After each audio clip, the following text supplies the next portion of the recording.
So welcome everybody. I'm going to begin our beautiful time today. It's noon in San Francisco, California, where Bill and I are sitting in the third floor of our home. We're sheltering in home as you are.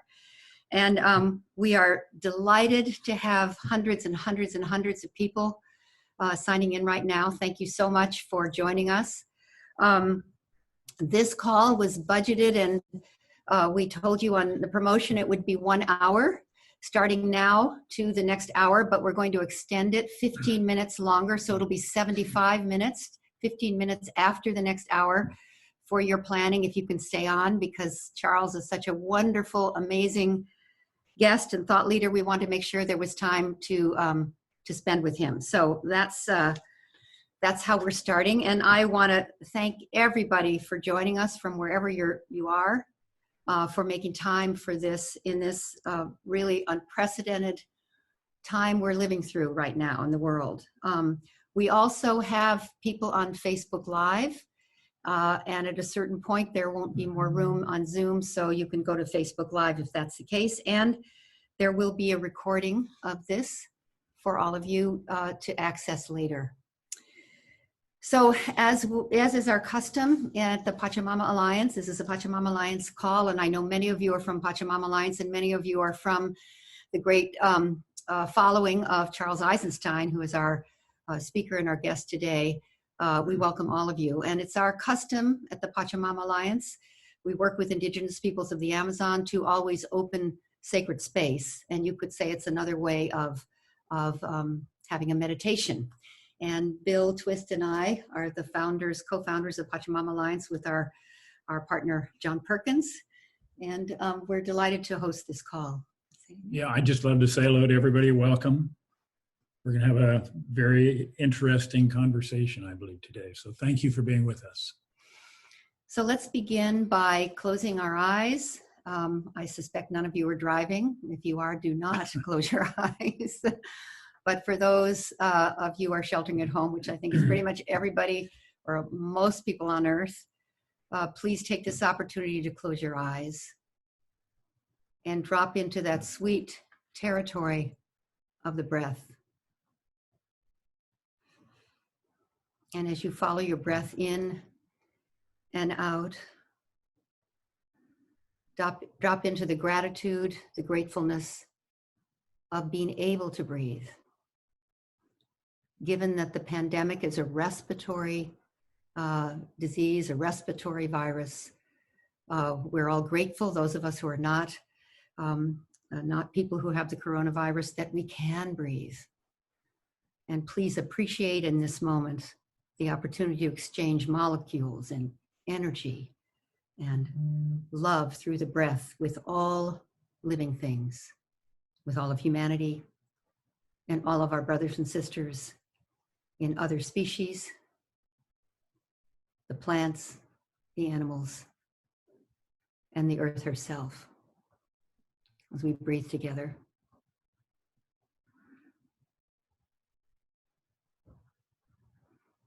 And take a moment now to appreciate, with your eyes closed, the opportunity for being home, wherever home is for you now, during this sheltering in home. The power of being called home. Home to your residence, home to the resonance with other human beings on this planet, home to your body, home to your breath, home to your heart.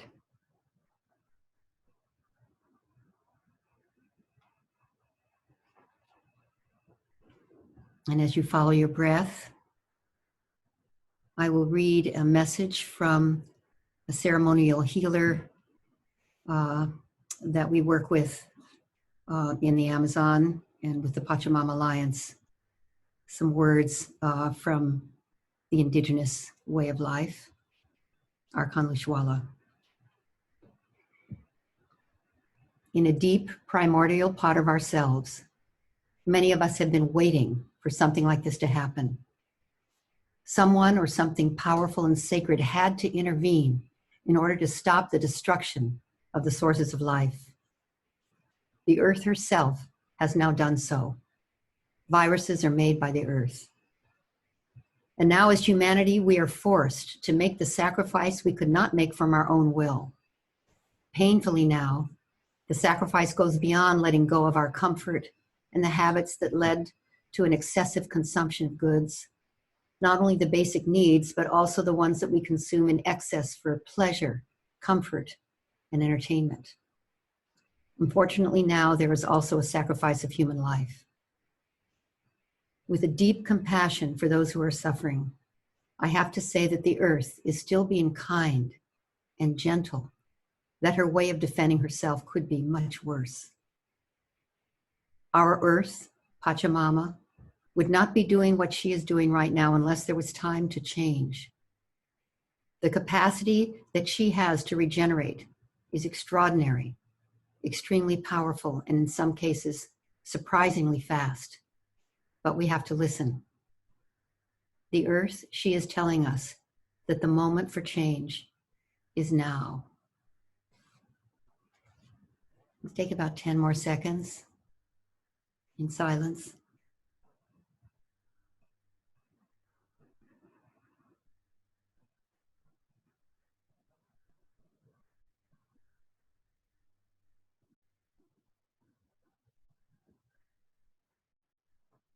Okay, and open your eyes. So thank you all. The purpose of this particular call on Monday, if it's still Monday where you are, is in a whole series of work that we're doing at Pachamama Alliance on possibility and resilience in these challenging times. And today we're creating a space, a platform, an opportunity for us to hear from one of the great thought leaders of our time, a wonderful ally for the work of Pachamama Alliance, our friend and colleague, Charles Eisenstein. And our purpose really is to engage with him about what this era, this passage, this space, this unprecedented time is for the human family and for the future of life. So as I think most of you know, Charles is an author, a thought leader, a very, in many ways, some people would call him a prophet, and a great ally to many, many thousands and thousands and probably millions of people, but certainly the people on this call. And so Bill and I are honored to have Charles with us, and we'll start by having Bill throw out a question for Charles to answer. Actually, let's see. I want to, one thing I've always been inspired by Charles' work, and especially his vision of a more beautiful world our hearts know is possible. And I've always felt of that as a more poetic, evocative way of saying what Pachamama Alliance's mission is, which is to bring forth an environmentally sustainable, spiritually fulfilling, socially just human presence on this planet. And we've had the good fortune of working with Charles for a number of years now, and it's always been an educational and inspirational experience for me and all of the people at Pachamama Alliance that have been able to engage.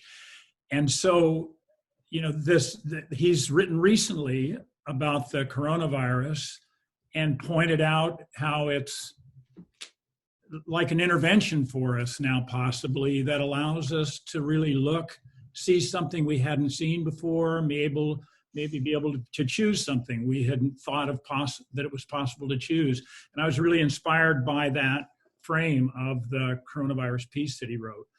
So really, I'm particularly interested in just hearing what Charles is thinking about now. What's inspired? What are you inspired by? Where is this whole thing brought you now in what you're looking at? And I'd love for you to share that with people. So I don't have a specific question other than what are you thinking about? Yeah, well, thank you, Bill. And thank you, Lynn, for such a generous introduction. I feel like the honor is mine to be working with the Pachamama Alliance. It's a place where I feel very much at home, or very much kind of with my tribe, because here's an organization that's founded on understanding that Earth is alive, that you can even name it something like Pachamama, and that not only alive in some reductionistic scientific sense, but maybe even intelligent or conscious or sacred, like a being, a soul. And I think that without that understanding, which is quite alien to the scientific tradition that I was brought up in, we will not be able to live in a world that's really that much different from the one that we have known, and that continues to move in the direction that it has been moving. So, yeah, so Bill, you were talking about this intervention, like almost like the intervention of in addiction, where it's not like the intervention can save you and rescue a person from having to ultimately make a choice about what kind of life they're going to live. And I think the same is true of COVID-19. So I'd like maybe to amplify a little bit on what Arkan Lushwala, is that what it was saying? Yes, that's yeah. Mm-hmm. Yeah. So it's not, I don't think that it's going to be that Pachamama says, okay, enough. I'm going to start taking care of myself now. I'm going to show them how powerful I am and overcome the force that humanity has been exerting to ruin and despoil and scar my body. I'm going to fight back now. I don't think that's what's going on. I think that the intervention is more in the form of a question that says, how do you want to live and what future do you want to create with me? Do you want to create a future where I even exist, where Pachamama even exists as a living entity? Because the COVID virus, the epidemic, is showing us in sharp relief the direction that we've been going and asking us, do you want to continue going in that direction? It's bringing data points to the surface that have been hidden from modern eyes. One of them being the deep dysfunctionality of the system. A lot of people, so yeah, there's a certain amount of panic and clinging to the old and wanting to go back to normal. But there's also a recognition that we don't want to go back to normal.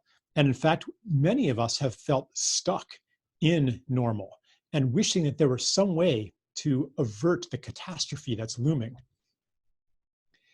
As if we were trapped on a road that had no exit ramps. We're just, and the best that we can do as change makers is to slow down the car. But as my dear friend Bio Komalafe says, all that means is that you get to the destination more slowly. Right. That's not good enough, but we feel trapped. And so now all of a sudden, this is how it's been for me. All of a sudden, this choice point, this crossroads that I've been waiting for my whole life, and almost getting to the point where maybe it's never going to happen. Maybe this breakdown, this collapse, this transition into a new story that I've been foretelling for a long time, maybe I'm wrong. Maybe business as usual is sustainable and inevitable.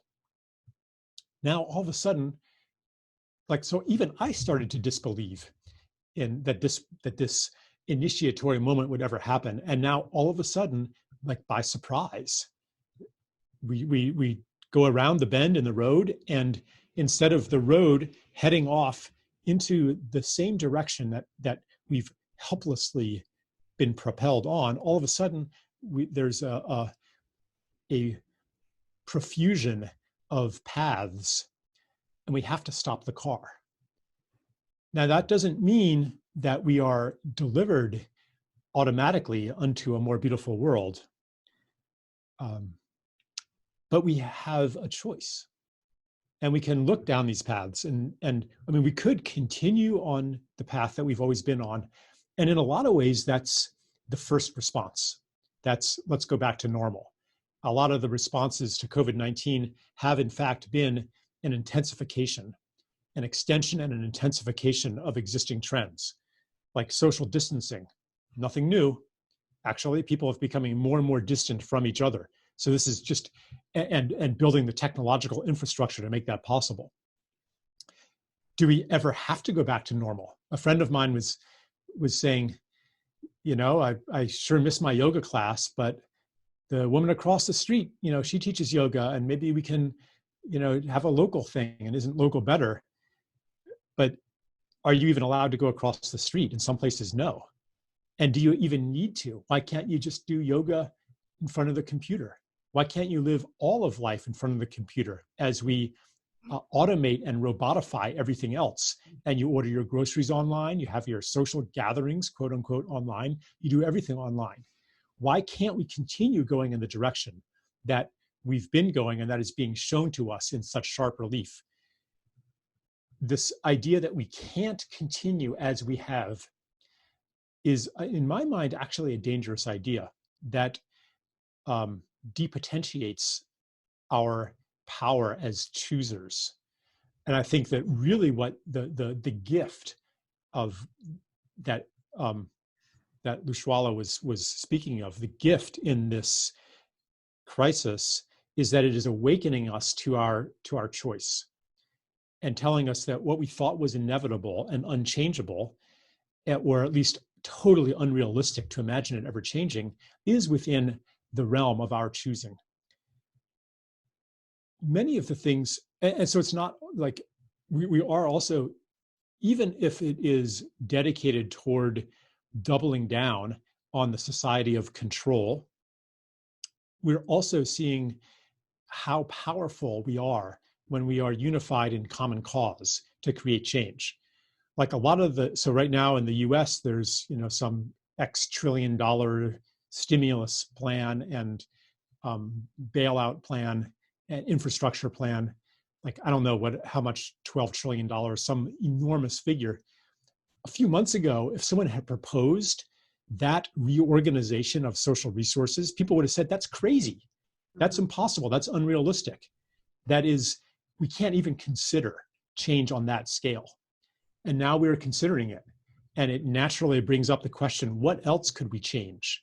How else could we marshal our collective resource toward creating what Bill just invoked, a more beautiful world, the more beautiful world our hearts know is possible, which is, as you were saying, it is maybe a more poetic way to state the mission of the Pachamama Alliance, which, you know, there's this is a bit of a detour, but this whole thing about, you know, what's your mission, and to be able to enunciate and articulate your mission. I always feel resistant to that when I'm asked, Charles, what's your mission? Because I know that whatever words I put it into actually reduce the mission. It is beyond what I can conceive of, because it's not really mine. It's something beyond the capacity of my mind that has recruited me into service of it. And really, and everybody, it's recruiting everybody. So we, in a way, we all share a common mission. And of course, it has different flavors. And I'm not saying it's a bad idea to articulate it. Even to ask that question validates that you are here with a mission, and it gets you, you know, aligned to that. So I'm not saying we shouldn't try to do it, but also to recognize that it is bigger than anything that we can articulate. And it's this, and this is actually part of the way of being that COVID-19 is offering us an alternative to. The way of being of pinning everything down, controlling everything, categorizing everything, separating it into a bunch of tidy little conceptual boxes. That's essentially what science does as well. It quantifies everything and categorizes everything. And then, based on that information, develops technologies to control everything as part of the ideology that our well-being is enhanced the more that we exercise control upon the world. Why? Why should that be? Why should control in all its forms, domestication, conquest, domination, why should that be the key to progress, to the betterment of the human condition. That only makes sense if we see the world outside of ourselves as fundamentally lacking in intelligence and purpose and beauty. And so we have to impose it on the world. And the more that we are able to do that, the better off we are. So this is, well, for one thing, this is how we as a society have been responding to the coronavirus, seeing it as a separate entity outside of ourselves that is going to harm us, and we can protect ourselves through various forms of control, like quarantines, lockdowns, social distancing, hand washing, elimination of all contact, the control of information. This has been ramped up. This is another thing that's not new right now, but that has been intensified. They're taking, now YouTube has announced that they're taking down any reference to 5G technology being related to coronavirus, to COVID-19. Now, I'm afraid if I mention this right now, this will be taken down. So I will instead say it in a meta terms, if I were going to propose a theory like that. And in fact, I don't actually think that you can explain this epidemic through 5G. But I also think that the people who are advancing that theory are bringing important information into our awareness. Because I'm not sure, I won't go into a lot of detail, but a lot of these, I mean, life is electromagnetic in nature. And these broadcasts, they affect biology in all kinds of ways, and the atmosphere too. They split, apparently, I don't know, actually, maybe this doesn't happen, but what I've read is that they split oxygen molecules into atomic oxygen, making it not available.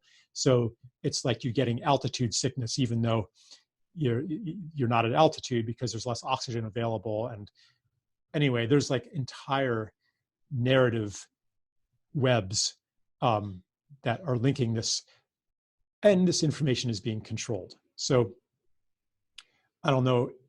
I mean, I really don't know if it's true or not. And I wish a lot more people would decide that maybe we don't know, because that opens the space to knowing, to learning things that are beyond the world that we've created. One of those being that Earth is alive. Most of us on this call probably intellectually accept that, but do we really believe it? In our prep call yesterday, one of us, not sure if I should say who it was, but I'm sure she'd be fine with it, was describing this walk she had with indigenous people on one of the tours that Lynn and Bill lead into the rainforest. And the guide was saying, like, yeah, they're walking for hours and hours, and the Western visitors are seeing it one way, and there's all these bugs, and the guide is like, yeah, that tree right there, that's my grandmother. My grandmother's spirit is in that tree. And that I can't remember exactly, that little bog over there, like, my cousins are there. And he wasn't, making poetic metaphors. This was his experience. He was surrounded by souls. The forest is alive. It's really hard to believe that for real when you're sitting in front of a computer screen. It's hard to make that more than a concept. But if we were all in the rainforest right now, or even barefoot outside right now, there's like a big windstorm here and rain. And if we were outside standing barefoot, that idea would seem a lot more real. And it's interesting how the social distancing and the migration of life onto the internet, more and more of our lives mediated through these screens, how that, it is a distancing as well from certain truths, from certain ways of knowing, from certain kinds of experiences, reducing all experience to something mediated by a screen. Like, did you know that human beings don't actually have boxes around their heads? normally. Like I'm starting to forget that that's true. I mean, imagine like at least I'm here with Carrie and Stella, you know. But imagine if that's the only way you ever saw another human being, even yourself. You know, you take a selfie or something like that. Like what? How does that condition the way we see the world? Mm-hmm. So, Wow. There's I want to just say something about what you're saying now. There's a fatigue, a different kind of fatigue that comes with this way of interacting. One of our colleagues has told us to put our hand up by the camera like this. Put your hand up, Charles. And not covering the camera, but just so I can see it, so that we can feel, even imagine the feeling of the warmth of your hand and the warmth of my hand, that we can find ways to connect through this medium that's more heartful, and that we can feel more. And I want to just say, because you're you're a writer, you're an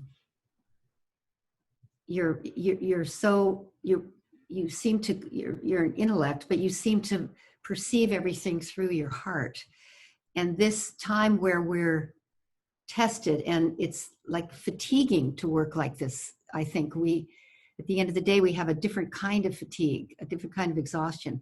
And I want to just ask you personally, how is this for you? Because I'm sure this is not the only Zoom talk or conversation you're having. Can you speak personally? How is this keeping your heart open or not? yeah.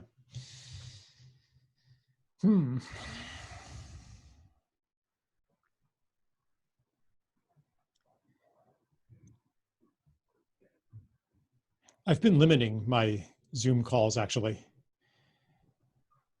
because I know that I meet a certain limit with this kind of interaction, and I'm also exploring other ways of communication. So part of the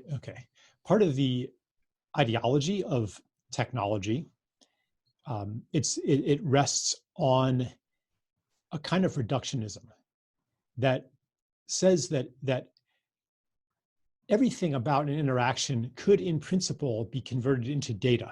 And if it can be converted into data, then you can mediate it with digital devices.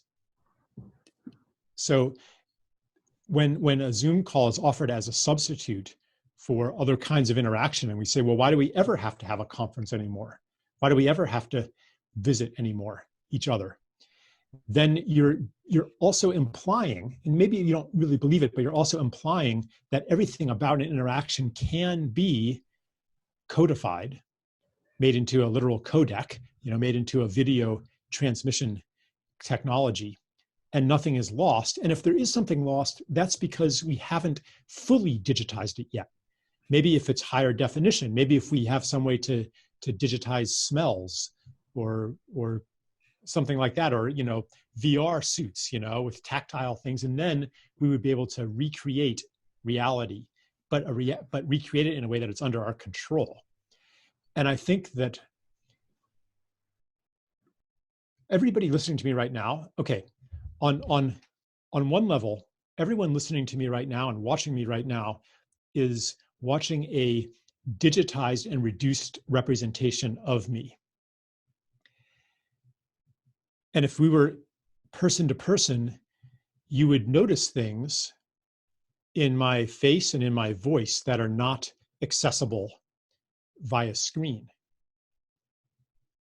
And I want to then transcend that also, that actually there's something that you are receiving right now that is not in the data. You could say that the internet is practice or a reacquaintance with a kind of technology that human beings have always had, to know at a distance what another person is feeling and thinking.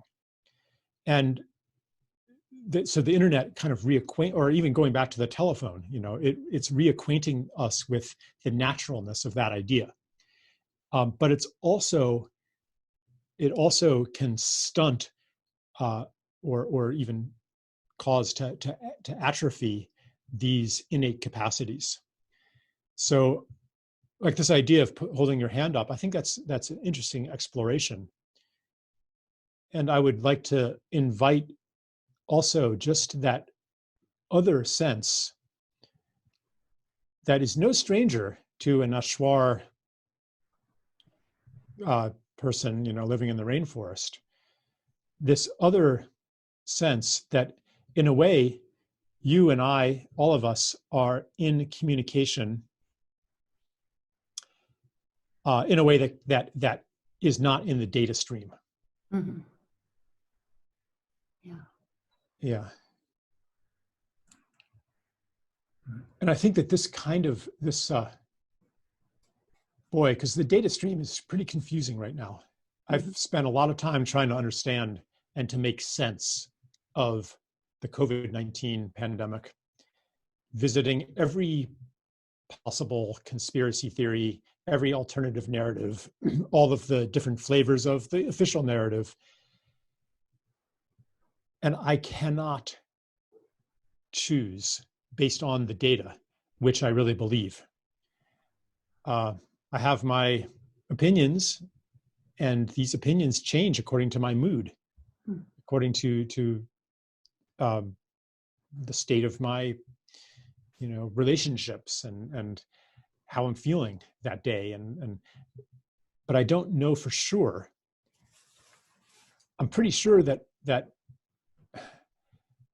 the dominant understanding of what's happening is woefully insufficient, and that we have very little idea of what's actually happening. I mean, even the official predictions and statistics, they keep changing them all the time.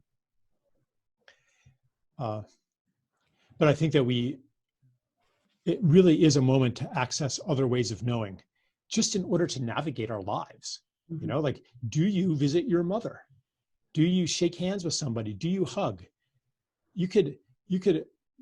I could point you to theories on the internet that tell you yes or that tell you no for all of these. How are you going to choose? Mm-hmm. We have to access something else. Otherwise, we're going to be choosing based on, do you trust authority or not? That's how most people choose what to believe. Do you trust authority or not? And maybe authority's right this time. Maybe they're wrong. I don't know. And I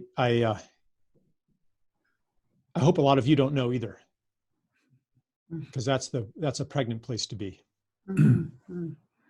Hey, Charles, I have a question. I have a question.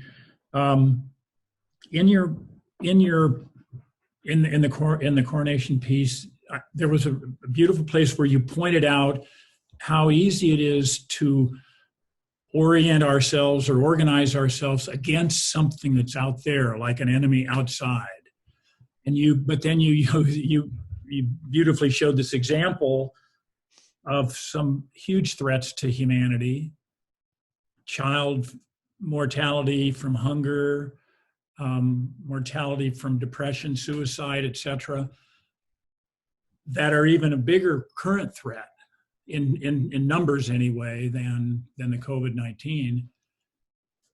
And you point out, but it's because it's so intimate to ourselves, as opposed to an external threat, that we can organize against an external threat, but something intimate to ourselves we can see. It's hard that we can't, or it's more difficult. And I'm wondering, is there something that you see happening, or is there some insight or some access we can get out of this that makes us more comfortable with or more adept at engaging with something? What's intimate about this? How can we break through that? Or is there something here that allows us to deal with the more intimate, the tougher, the messier? I think it is inviting a paradigm shift around disease, in fact, and around health. our technologies of control have been advancing phenomenally over my lifetime. The ability of medical technology to exert like micro control over body processes, the invention of pharmaceutical medicines and technological devices. Like someone can be at death's door and you can keep them alive for quite a long time. People can get burns over 90% of their bodies and be saved. Babies born at 24 weeks can be kept alive. And sometimes I was just hearing about some child prodigy, some musical prodigy, that was born at 24 weeks. Like it's amazing, Yet overall, despite these advances and despite an enormous proportion of our national output going toward healthcare, over my lifetime, people have not been getting more healthy at all. Not more physically healthy, not more emotionally, mentally healthy. Even lifespan has stagnated and is starting to decline. Something is obviously not working here. And the COVID-19 has the potential to really bring that home and to say, is this kind of medical healthcare system what we really want? You can look at it on kind of a more political level about access, but for me, it actually goes to a deeper paradigmatic level, covered by alternative and holistic medicine. So on the one hand, though, yeah, so there's a certain comfort and almost welcome of the crisis, because at least it's something we can deal with. Like we know what to do. The kinds of responses that we're familiar with work, or at least they seem to work. The response of control, the response of lockdown, the response of even more hygiene. When I was a kid, food workers didn't wear gloves, but I don't remember people being any sicker back then. And schools didn't have razor wire around them and all the doors locked and surveillance cameras. But I don't remember school shootings being more common. And anyway, you could apply it to many areas, the intensification of control.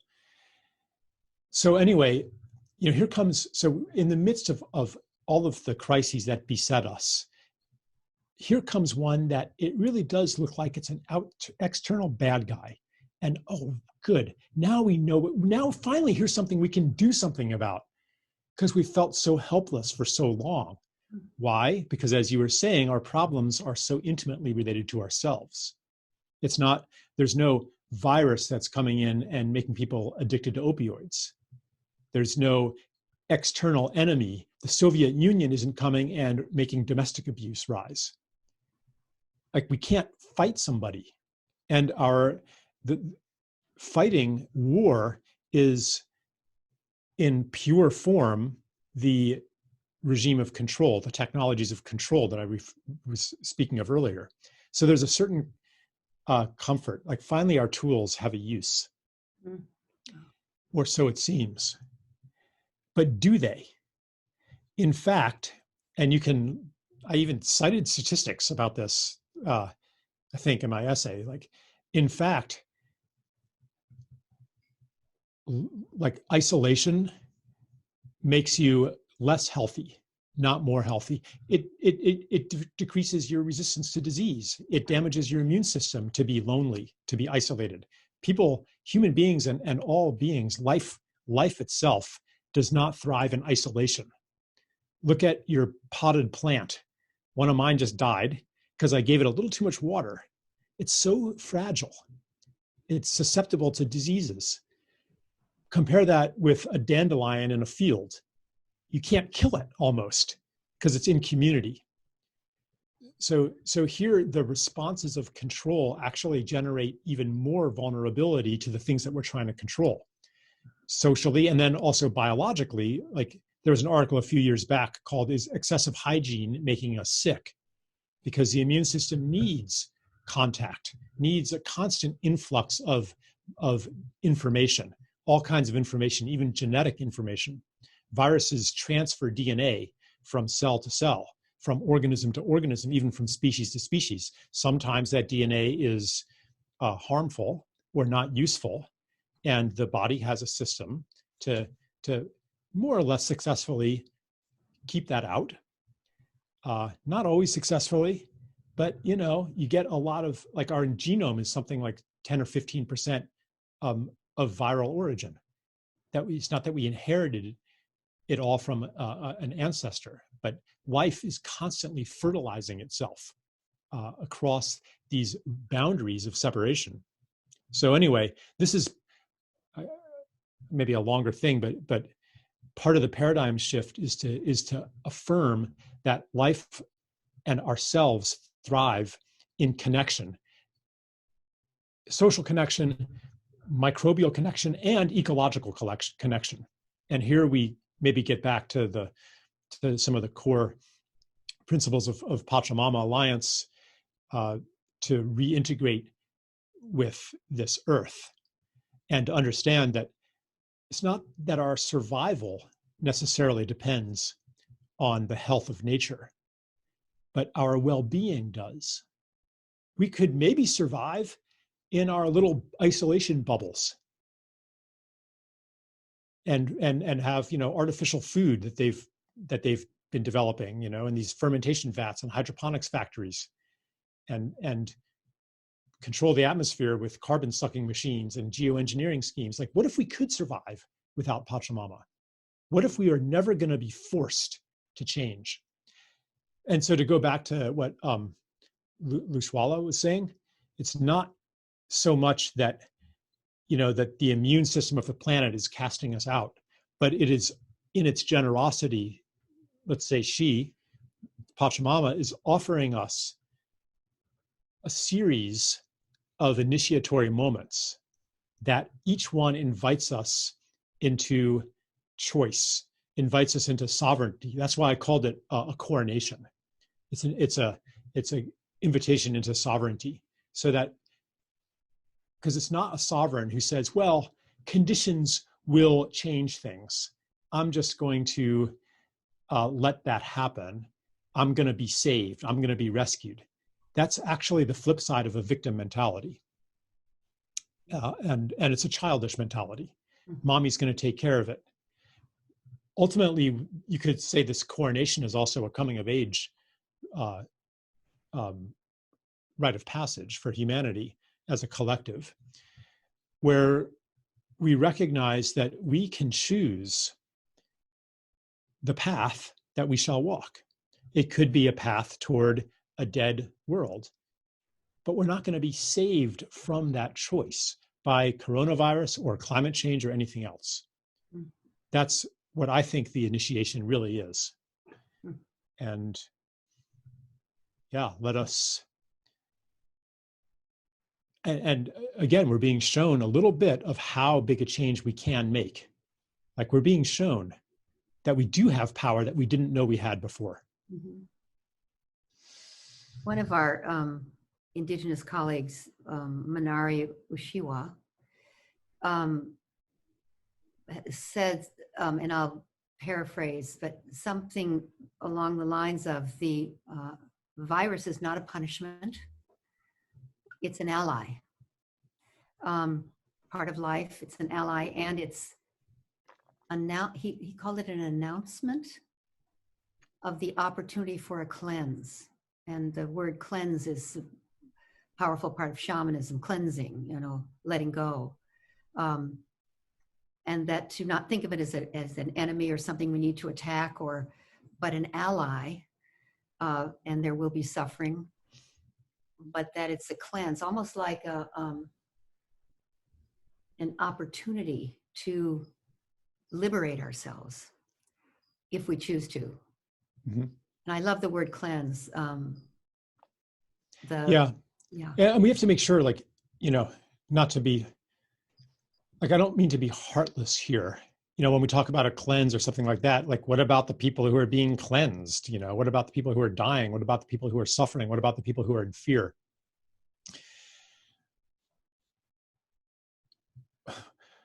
That is, it brings up a lot. One is that part of the function of it is to get us asking more. What about the people who are, like, what about the homeless?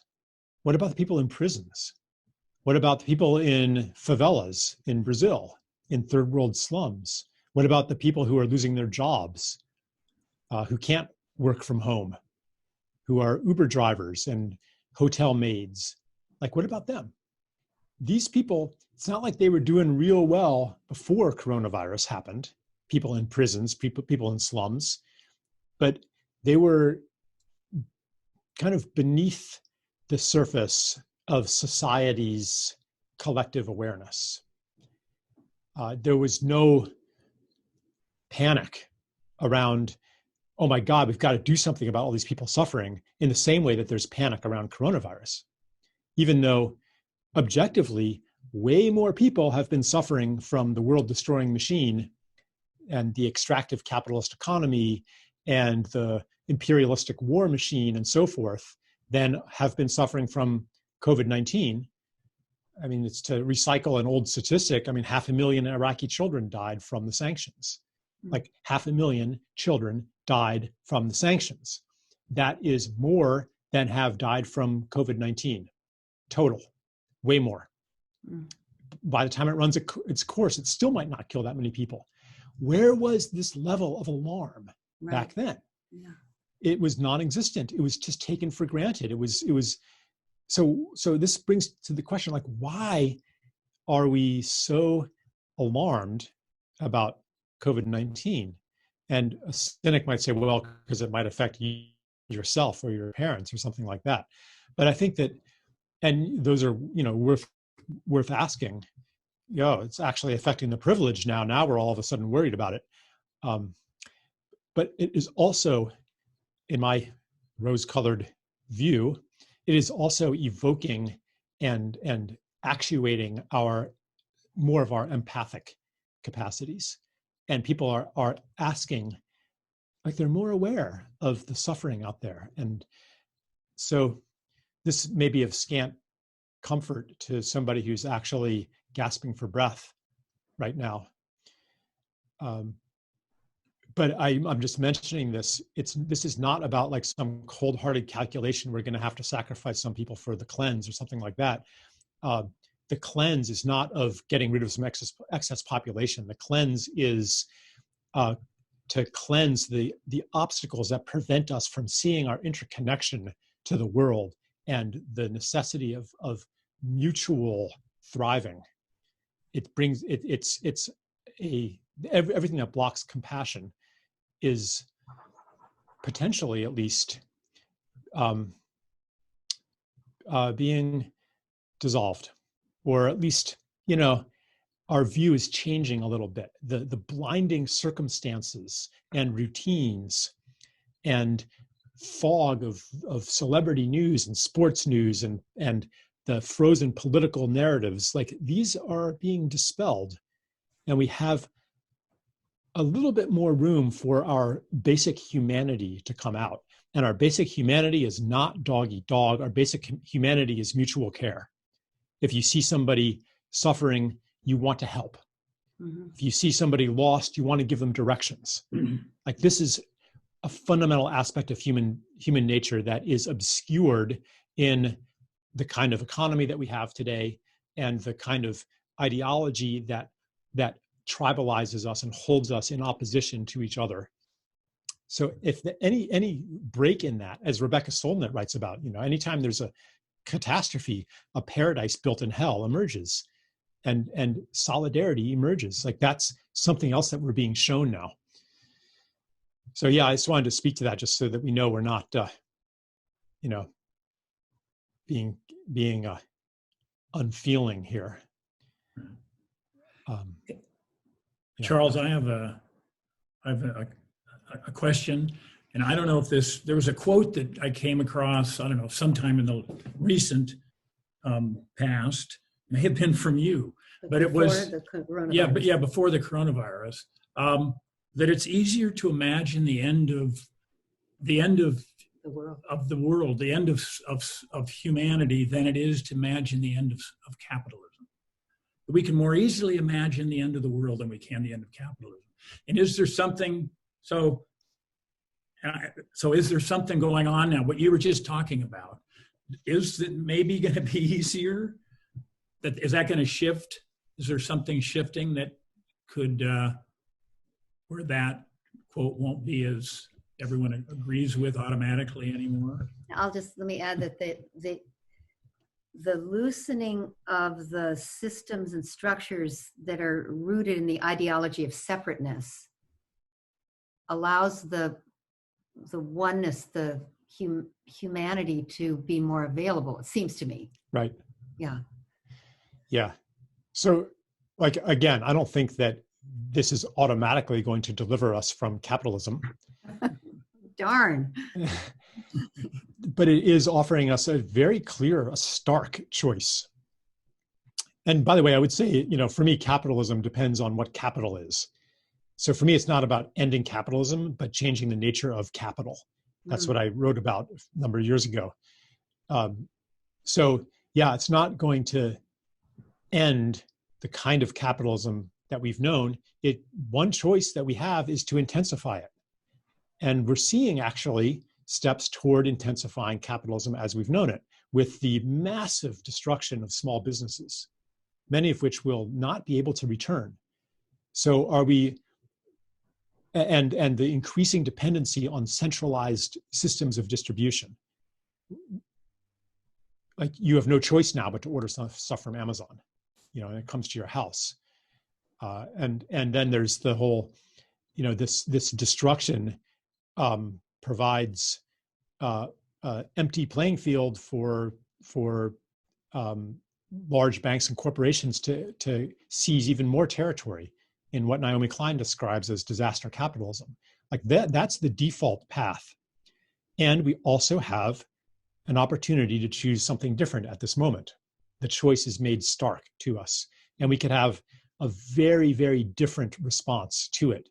We could have a debt jubilee. We could have cancellation of all kinds of debts, student loans and credit cards and mortgage relief. And we could have some kind of universal basic income, although that's problematic too, because does that just make people dependent on the state handout?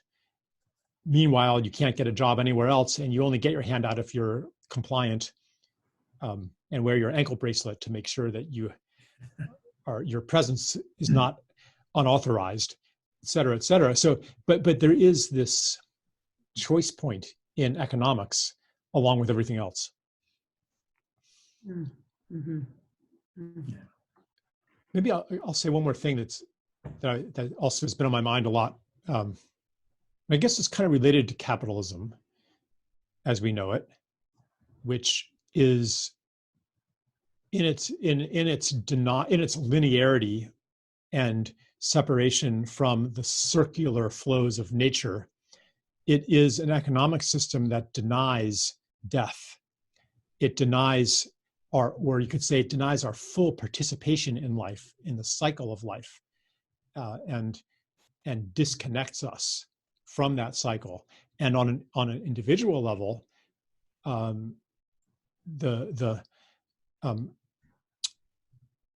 there's this illusion that you can protect yourself from uncertainty if only you have enough money. This is a mindset of control that pretends almost to be able to protect yourself against death itself, because your investments can apparently live forever, unlike your body.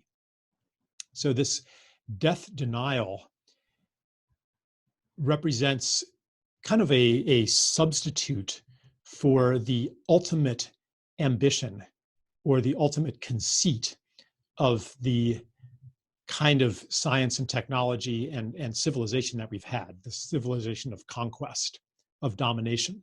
The ultimate form of domination would be to win immortality, to conquer death itself. That's the ultimate transcendence of nature that we've been moving toward without actually getting any closer. However, we have a system built on death denial and death avoidance, and the attempt to, because for the separate self, death is the ultimate catastrophe. If you are, an ashwar, you don't necessarily conceive of yourself as this separate skin encapsulated soul that is extinguished upon death. You think you're going to join the ancestors, and you have a lived experience that the ancestors are all around you. There's my grandmother, there's that tree. Death means something very different for someone who hasn't been brought up in the Newtonian Cartesian world of separation. So, but our systems are built on that world, including our medical system. So in our medical system, and in a lot of our ways of thinking, like the most important thing is to prevent death, which is ridiculous in a way. There's no such thing as preventing death. There's postponing death, but saving a life does not actually mean that that person now lives forever. It's postponing death.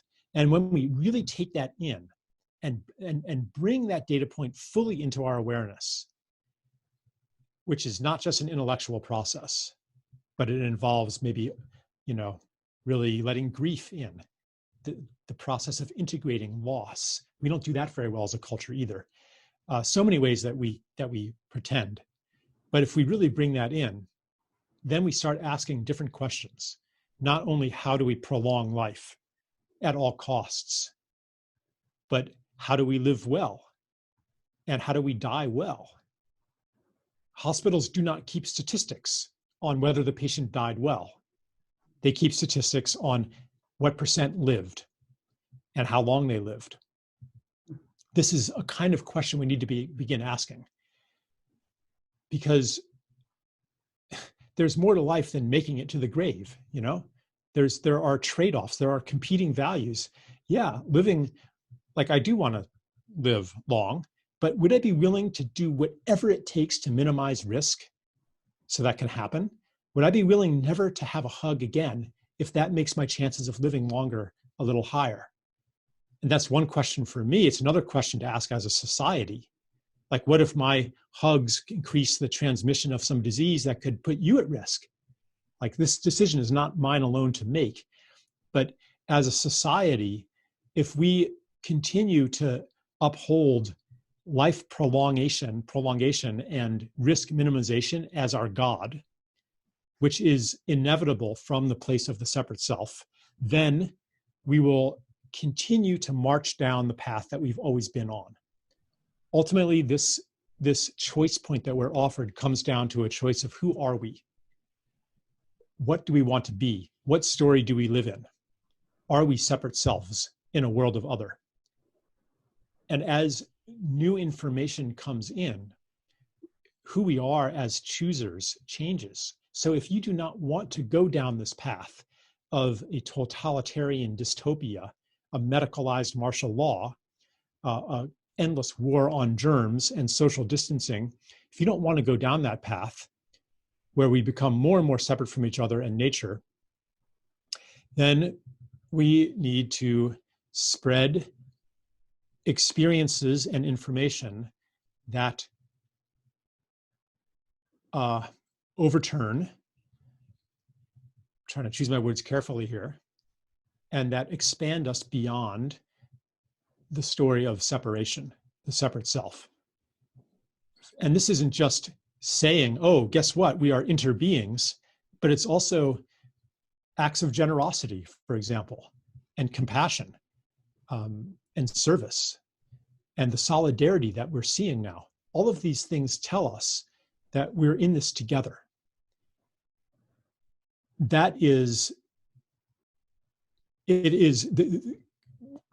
COVID-19 is a step in an initiation, in my view, into a world built on a different story. Mm-hmm. That's beautiful. I'm going to acknowledge right now that it's top of the hour. Many people expected this to complete at top of the hour. We are going to go on for 15 minutes. Some of you didn't hear that at the beginning, so I just want to let you know, because Charles is so fascinating and so awesome. We want to give another 15 minutes to him and to all of us to engage with his his thinking and his the conversation and the narrative that he's generating, that he's seeing. Do you want to put a wild card in here? I see in the notes, Farouk Muhammad raised hand. Do you want to just go for a wild card and see what happens? Okay, Josh, can you unmute? Can you find that? That was totally random. I hope I'm not making trouble. Josh has to find him. He has to unmute him. Yeah. Muhammad. Yeah. Hello, I'm Farouk Muhammad from Nigeria. And I have been actually amazed. I didn't hear you talking about the third world countries, considering the fact that capitalism has done a lot in destroying the economies of these countries. And also, how do third world countries fight this pandemic with weakened healthcare systems? And also considering the fact that people in third world countries are closer to nature, if you think of it actually. Yes. Yeah. So you can carry on. You can carry on, sir. Yeah. Thank you very much. Yeah.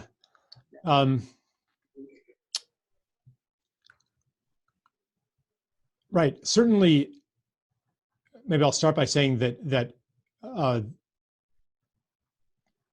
when people in the developed countries, so-called developed countries, talk about going back to normal seemed okay from their perspective, because what's happening in Nigeria or Egypt or Laos, or any number of other places isn't visible to us. So the world kind of looks like it's okay.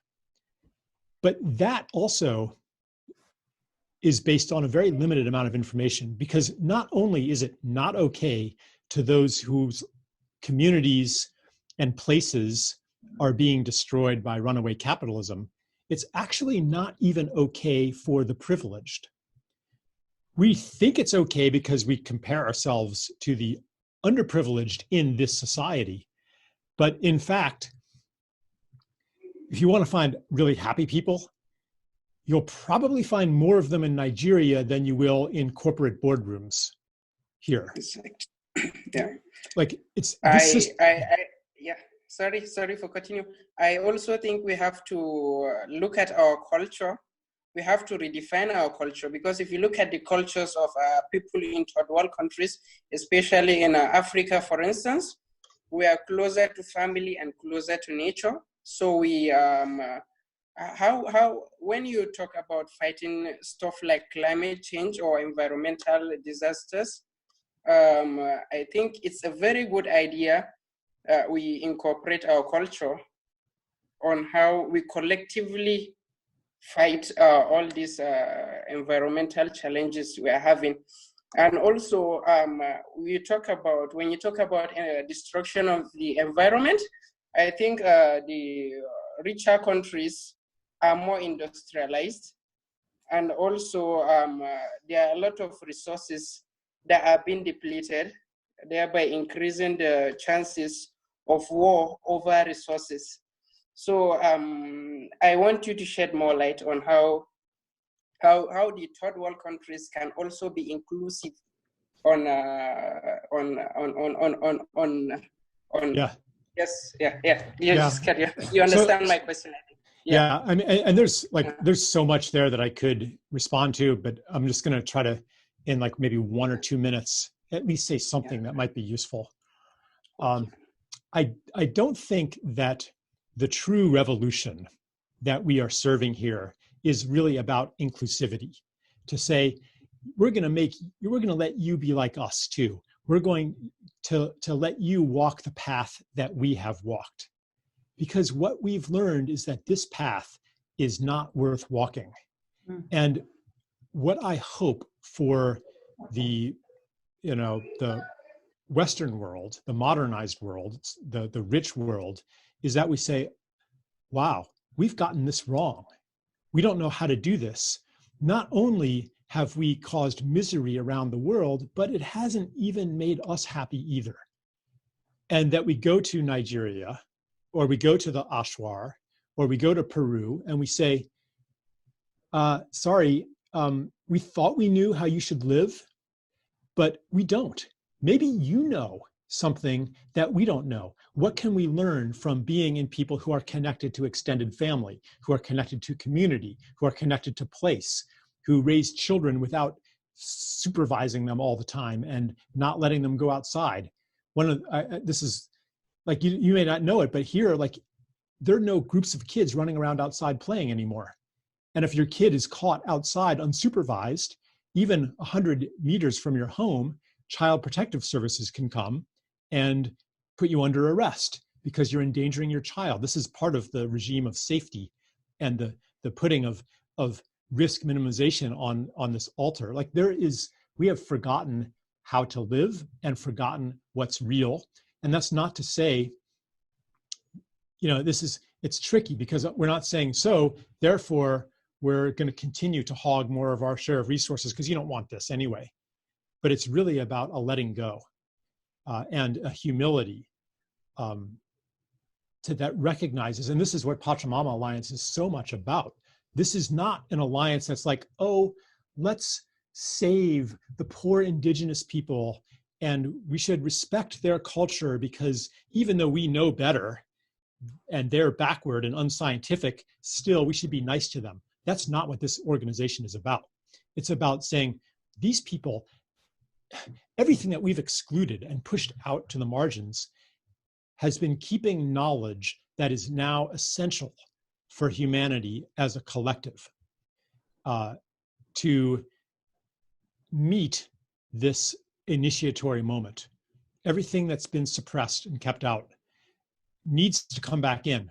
And that can only happen when we step into not knowing. And maybe COVID-19 is kind of pushing us into not knowing.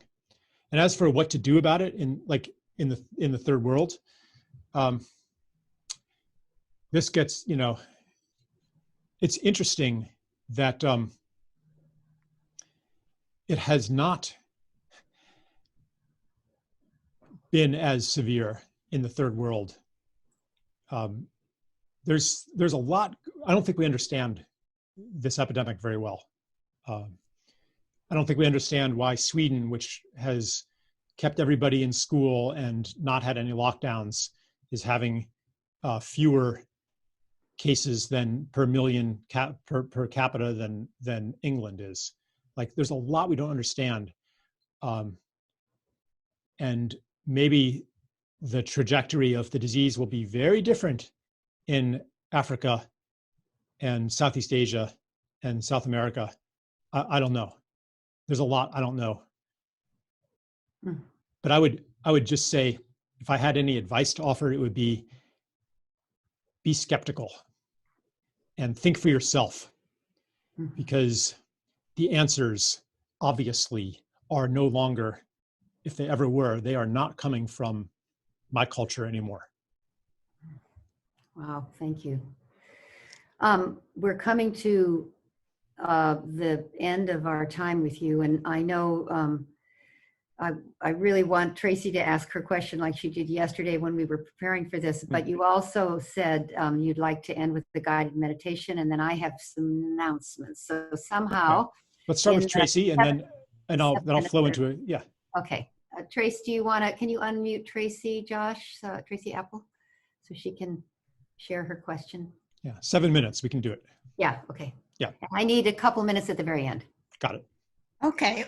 Well, this was we had a preparation call yesterday, and at the beginning we checked in, and I had to admit that I was wondering, is it okay to feel okay during this terrible crisis? That I actually have moments where it's spring, it's beautiful. I see my grandchild smile, and then I think, what about all the suffering? Where's the compassion? And, I just mentioned that at the beginning. And then toward the end of our briefing, Charles came back. And Charles, like I said, your answer to me, who's kind of a commitment to compassion, have been for many, many years, I'm asking you again, what do you say to those of us who feel pain at not feeling pain? Yeah. Yeah, I mean, for one thing, being miserable in solidarity with the oppressed doesn't actually help the oppressed. But the thing that I had said to you yesterday was that, in fact, despite all the suffering that many of us are seeing, there's way, way more joy in the world, even today, than there is suffering. And I'm not just talking about human beings. I'm talking about the tadpoles, the earthworms, the insects, the trees.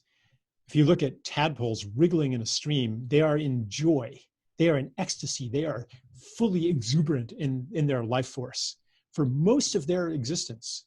Now, most of them get messily devoured by a fish or something like that before they achieve froghood. But that's like 2 seconds. And for days and days and days, they are in bliss. Trees are mostly in deep contentment and bliss. Earthworms, like everything is living and expressing the life force. So there's way, way more joy out there in the world. And that's not to say, oh, so focus on that and ignore the suffering. It's to say, let's operate with a full palette. Let's bring in all the data points, bring them in so that we can respond to the world accurately, so that we can be in reality. And that means to bring in the data points of exploitation and suffering and ecocide that the media and our busy routines keep out. Like, yeah, we have to bring in the pain of the world too. And we have to bring in the fundamental joy of being, the pleasure that's available even just to breathe. Like that Lynn was referring to, this gratitude to breathe. We have to operate with all of that information. Then we know what to do. Then we have clarity. Then we're not responding to just a constructed illusion about what the world is, but we're in reality. Mm-hmm. Yeah, and that's Lynn needs a couple of minutes. Maybe I'll just offer like a 1 minute, just like a contemplation about that. If you want to just close your eyes even.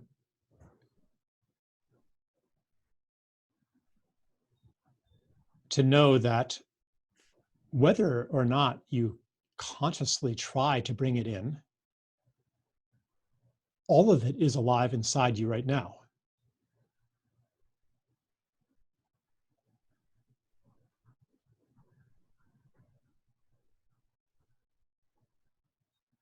And we can feel the fear and the pain and the uncertainty and those gasping for their breath.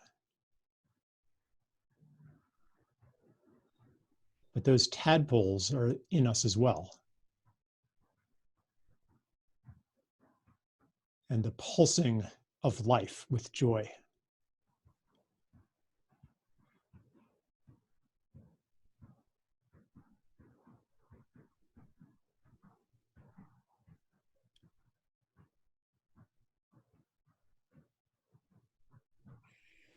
And we have a moment of awareness that the pulse of life will guide us.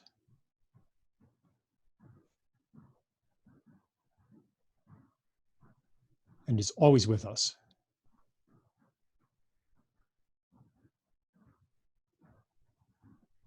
An enormous intelligence.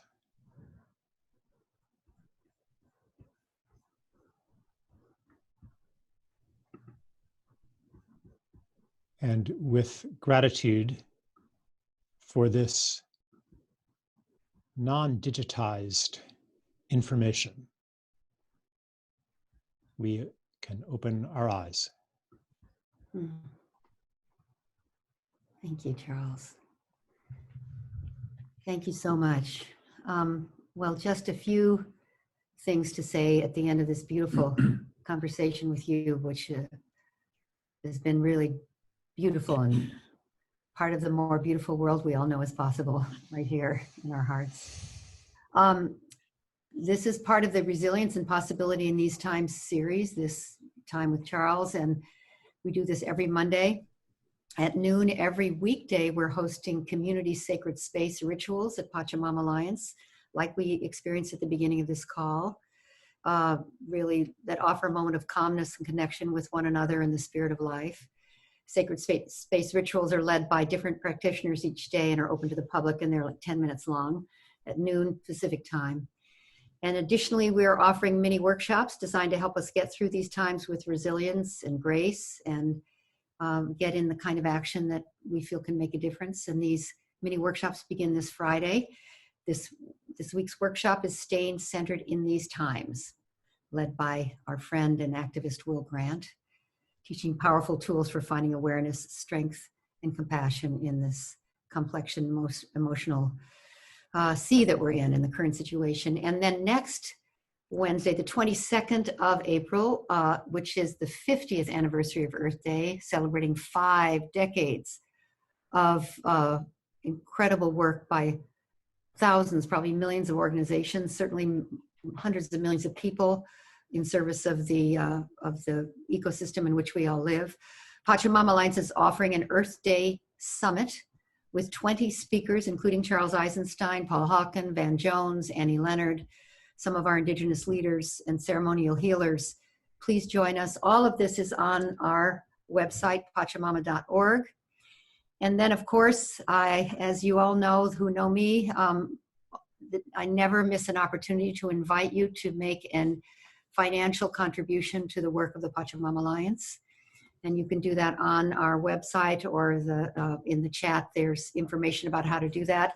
We, like all organizations, are looking to inspire people's generosity and the sharing of financial resources away from fear and towards that which you love. And hopefully the work we're doing is part of that. We're grateful to you, Charles, for this time and for being on our Earth Summit in 8-9 days, and for your constant and beautiful expressions of love that drive your intellectual rigor, your deep thinking, and most of all, your gigantic heart. And Bill, do you want to say anything to Charles before we close? Just thank you for sharing yourself with all of us. And we love you, and we love everybody who's still on this webinar. And we thank God for the good people at Zoom that make it possible for us to do this. Thank you, everybody. Thank you. Bye-bye. Bye.